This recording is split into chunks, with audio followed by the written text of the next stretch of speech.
Okay, guys. Next story I have today is we're getting into a little bit of Spider-Man news. So it is. I'm excited now. Spider-Man's my favorite superhero. I didn't know about this. Continue, please. I didn't know about this. All right. So I think this is all sort of speculation and rumors to start with, Badger. So don't get too excited here. But so it's been said that Tom Holland's Spider-Man is obviously owned by Marvel Disney, and they share the rights with Sony as well.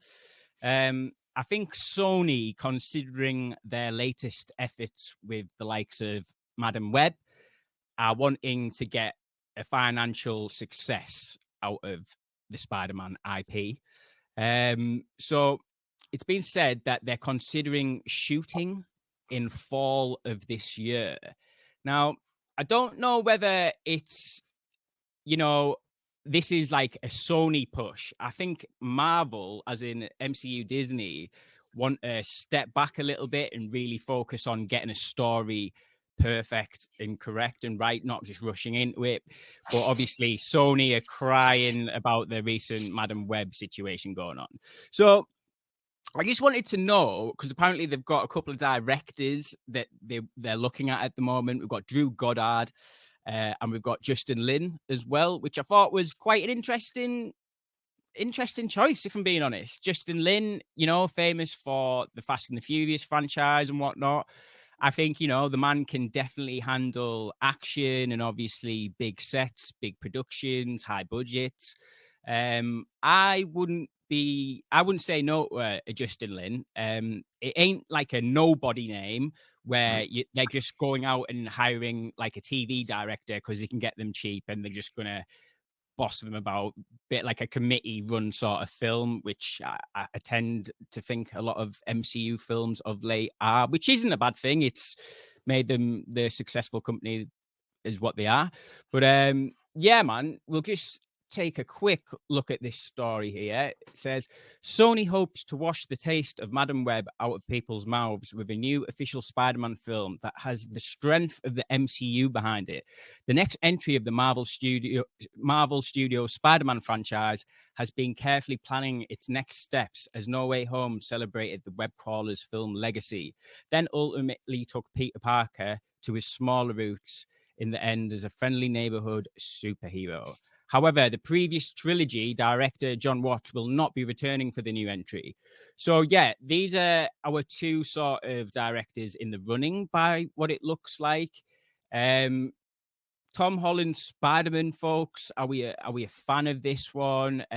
What do we think of Justin Lin as the directing choice for this film? Badger, we'll go to you first, mate. Just want to get your thoughts on this new news. Yeah, well, I don't know too much about these two directors, so I'm not really too fussed about whoever will be directing it. But what I will say is that, again, just like what we were talking about with the Batman, surprisingly, even though I'm not really into these big epic things, surprisingly, I was a real big fan of those Spider-Man films, mainly the first one and the recent one, No Way Home. Yeah, I was really bloody impressed with No Way Home. I absolutely adore that film. It's not even just the fan service nostalgia bait crap. It was the fact that I thought it was very well fleshed out, a very well done story. I was so into that. And yeah, it's a wonderful film. So I would like to see that film had a great ending too. So I would love to see the continuation, the next part in that story.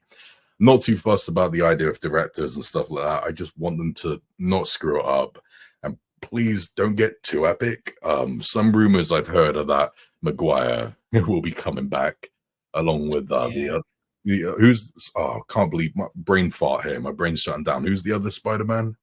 Andrew Garfield. Yeah. Yeah. Sorry. God damn. How can I forget? I love that guy. I hate those movies, but I loved him as Spider-Man. Apparently, the rumor is they're both coming back. Andrew Garfield and Tobey Maguire. They're coming back for the next installment in the MCU. Like they're gonna collaborate again, all three. And it's like, come on, guys, too soon, man. Let's just let that stand out. That film stand out for what it was. Let's go down some new directions here, man. Let's let Tom Holland stand out even more. Let him go on this amazing journey by himself. And I think they should do, because that ending of the last film was awesome. And I want to see what happens to him next. I want to see him get out of that predicament without the use of nostalgia bait. Do you know what I mean? So what I will say as well, though, can we please, for the love of God, just hire Sam Raimi? Yeah, let's just hire Sam Raimi. Okay, let's forget this next film just for now. Let's go back to the well. Let's get Kirsten Dunst. Okay, let's get her back. The woman who played his wait, what was the name? Aunt May. Yeah, she's still around in her 90s. She's still around. Get her back to be Aunt May for crying out loud. I got out of retirement home. Let's get a proper Spider-Man 4, and Sony can get lost and not interfere and force Venom back into the story like they did with Spider-Man 3. Let's just get that back. We want it. Let's just do it again. And I want to see Bruce Campbell get that cameo as Mysterio. God damn it. Oh, yeah. There was talks of that, wasn't there? For what was it, Spider-Man 4 in the Tobey Maguire trilogy? Yeah. That's right. But I want another installment of that. But yeah, we'll see. Cool. Yeah, I will say if that is true and they're deciding to bring Tobey Maguire back and Andrew Garfield, you were going to rip all the specialness from No Way Home straight out of that film. So that'd be a terrible idea to do. Terrible. But yeah, Andy, I don't know if you're aware of these directors or anything like that, but Spider-Man 4 with Tom Holland, is this any interest of you? Obviously, Sony not doing great at the moment. They need to get out of the Spider-Man IP genre, if you ask me. But Andy, what are your thoughts on this one, mate? Like, where do you start with this? It's just like, I don't know. It's just, I was really trying to think of something to add to it there, but it's just became such a mess, hasn't it? Like, I agree with what you're saying. Like, I'm always there for Spider-Man. I'm a superhero fan, always will be. Even if I admit that there's probably too much of it just now, I think we're all in agreement there. Yeah. But I'm not going to turn down another chance to see Spider-Man. I'm always going to be there for any kind of Spider-Man related content, be it live action, be it animated, be it games, whatever. But yeah, I just think I don't really know these directors. I know some of the films that they've made, and they don't get me excited. So it's not like I'm like, oh yes, this guy's going to be doing it. To be honest, I'm not sure I'm even excited about seeing Tom Holland anymore. Like he's a great Spider-Man, but like, I think we've seen a run of it. The MCU is flagging a bit. It's in that kind of reset mode. They're trying to work out a new way forward to keep people hungry. Yeah. Like I agree that I think they'd be kind of pissing on the legacy and the success of No Way Home if they just jump straight back into more of like the three Spider-Men kind of thing. Yep. So I don't know. Tobey Maguire was my Spider-Man. That's my era. As much as I like them all, that was like what I grew up with. I was a 16-year-old boy when that came out, the first one. Perfect age. the perfect age for it. So I bet I maybe like to see that, maybe, and then almost like maybe they could like have turn about. So let's go back and maybe see like a Tobey Maguire continuation. Then maybe let's see, the next year or 2 years, let's see what Andrew Garfield's movie was. And then go back to Tom Holland when you're like, and that's your three Spider-Men that you're playing about with. And then well down the line, maybe too old by that point, but you could maybe have another team up when people are hungry for it and kind of want it after they've seen some individual efforts. So I'd be more interested in seeing a continuation of the legacy Spider-Man characters than I am particularly of seeing Tom Holland.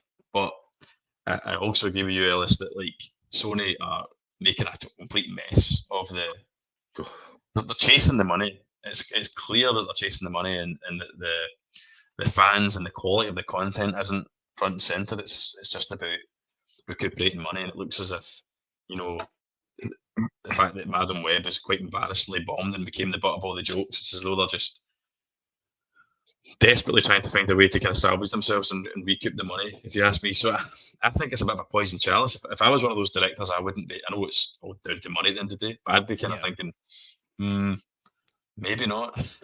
I've seen Madam Web. Maybe now's not the time to jump in. Yeah, because obviously, like with them films being so bad, they are leaving a stink on Spider-Man himself.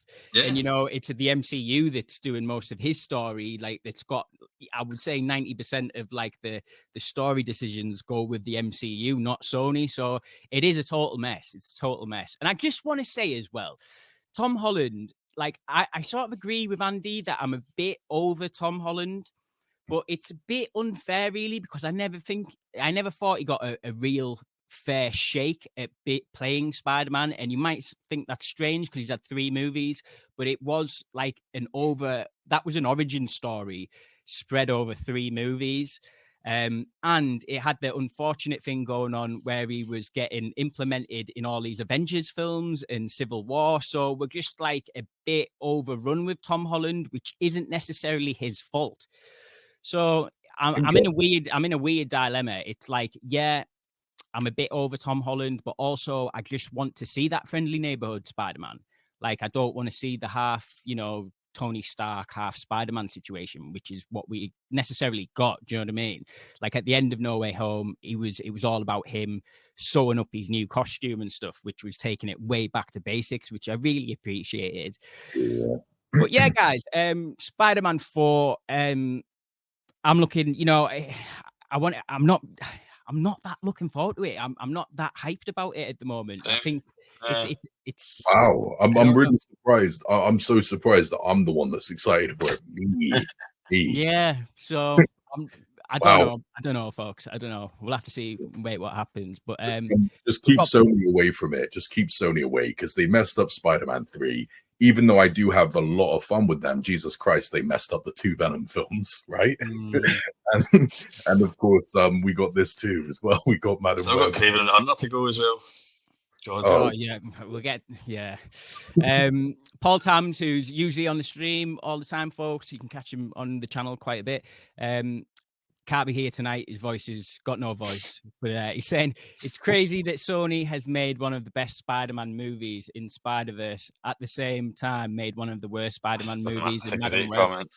Yeah, that's it, Paul. Like it's crazy the levels, like the difference in quality to shit. Do you know what I mean? But yeah, Paul's just going on to say, I think the PlayStation games are giving us the best Spider-Man content along with the Spider-Verse movies. Yeah, 100%. I'm not playing the games, but I know you two guys have and loved Spider-Man 2, didn't you? So I think the actor who plays is Peter Parker in Spider-Man in those games, exceptional. Plus, he's in his 50s and he's mad in shape because he's playing as like a really young Spider-Man doing all the motion capture. It's like, it works. This isn't like the Irish.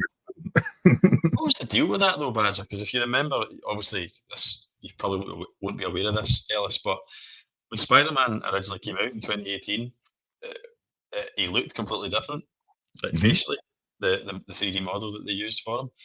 And then when Spider-Man Remastered came out for the PS5, they changed his appearance, but not the voice. So who's the? I don't know, but I know that either way he did the motion capture. His actual face, the actor's face, that's not his face. It was never his face. They just made up his face. Right. Yeah, it's not actually. Even though he did the motion capture work, it's him blinking, it's him talking, blah blah blah. It's always facial expressions. It's not actually it doesn't actually look like him. It doesn't. So the voice. The voice actor you hear is also doing the mocap for the facial expressions, but it's just not his likeness. That's right. That's quite interesting. I didn't know that. Mm-hmm. Paul's just saying here, the guy who they used the face design from asked for more money. Is that true? Or is that banter? I think that might be banter. I've never heard that before. That's the reason, but it makes sense in Hollywood. Yeah, all the stories I heard, it doesn't correlate with that. So I don't know if he's bantering with us or not. But if you are being serious, Paul, just let us know. Maybe I'm being stupid. It kind of pissed me off because I don't know if it's just because it's the first one you see, but I was kind of attached to the look of the first one. No, they changed it for remastered and then they stuck with that face for continuity, but it annoyed me a little bit. I don't know. Yeah, but bizarre because if they'd redone the other characters within the game to look more like Zendaya and stuff like that, I'd get it, but just having, we're just going to make him look like Tom Holland because why not? Like, a very bizarre choice, I think, to change it from game 1 to game 2. It was bad, but it's not just the fact, it's different. I'm used to the old one. I got attached to it. Where it's not even just that. It's the fact that this new Spider-Man face looks so much younger. When he's supposed to be a lot older. Yeah. He's supposed to be pushed. He was like 25. He's meant to be in the first game, and then all of a sudden they remaster it, and he looks like 15. It's like, hold on, when he hangs out with Miles Morales, there's no mentor student. It's not like that. It looks like two kids hanging out. Hate it, but whatever. At least the games are amazing, and the acting better than the game, and I think that's saying something. Well done to them. Remarkable Spider-Man. I'm 100 times more excited about Spider-Man 3 for the PlayStation or PlayStation 6, whatever it'll be, than any potential film, put it that way. Yeah, boy.